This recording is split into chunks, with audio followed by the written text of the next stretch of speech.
سب سے پہلے السلام علیکم اور دیر سے آنے کے لیے معذرت، لیکن میں ڈاکٹر صاحب کو پہلے بتا چکی تھی کہ میں تھوڑی دیر سے آؤں گی۔ سب سے پہلے تو میں امیر جعفری صاحب کا بہت شکر گزار ہوں، انہوں نے اتنی اچھی کتاب مرتب کی۔ ڈاکٹر خالد سہیل کو اتنے عرصے جاننے سے کے باوجود اس کتاب کو پڑھ کر میں نے ان کو مزید جانا، اور ڈاکٹر صاحب کو کہا کہ میں ابھی تک آپ کو صرف 10% جانتی ہوں۔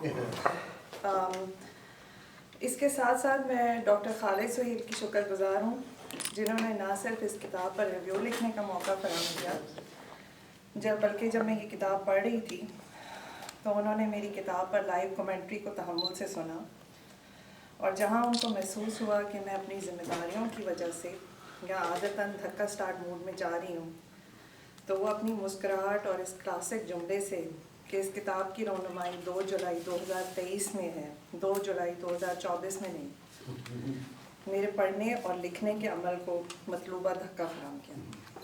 یہ جو دھکا ہے اس کو وہ اپنے کالم دھکا سٹارٹ رائٹر میں میرے ایک خط کی صورت میں شامل کر کر اس عادت کے محرکات پہ اپنی پروفیشنل رائے دے چکے ہیں، اور اس کا ادبی اور نفسیاتی جائزہ بھی دے چکے ہیں۔ لیکن اس میں اہم بات یہ ہے کہ وہ میری اس عادت سے بھی بخوبی واقف ہیں، اور یہ بھی جانتے ہیں کہ میں اپنی ذمہ داریوں، لمبی سوچ و بچار کی عادت سے مجبور ہوں، لیکن پھر بھی وہ اس کتاب کے سلسلے میں میرے پہ پر اعتماد ہیں۔ یہ اعتماد ان کی شخصیت کا خاصہ ہے۔ ڈاکٹر خالد سہیل کا انسانوں پر اعتماد، چاہے وہ ان کے دوست ہوں، مریض ہوں، جاننے والے ہوں، حتیٰ کہ میں نے ان کو اجنبیوں پر بھی اعتماد کرتے دیکھا ہے۔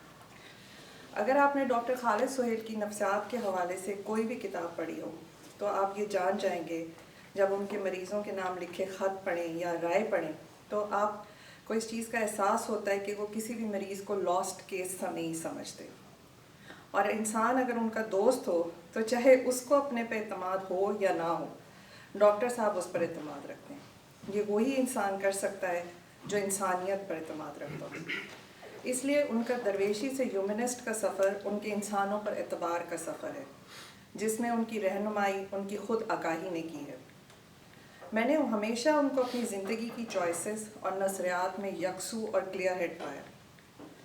جب مجھے یہ کتاب ڈاکٹر سہیل فن اور شخصیت ملی تو میرے لیے اس میں لفظ فن، اردو کے لفظ فن سے زیادہ انگریزی کا لفظ فن تھا، کیونکہ یہ ڈاکٹر سہیل کی زندگی کا اصول ہے، چاہے وہ ان کی ذاتی زندگی کے فیصلے ہوں، ان کا کلینک ہو یا ادبی کام، سب اس چیز کے گرد گھومتے ہیں۔ اس کتاب میں نے کئی دفعہ یہ جملہ لکھاریوں کی حیرت کی غمازی کرتے ہوئے پایا کہ نہ جانے ڈاکٹر سہیل کیسے اتنی کتابیں اپنے کلینک کے کام کے ساتھ لکھ لیتے ہیں اور اتنے لوگوں کے ساتھ بھی ملتے ہیں۔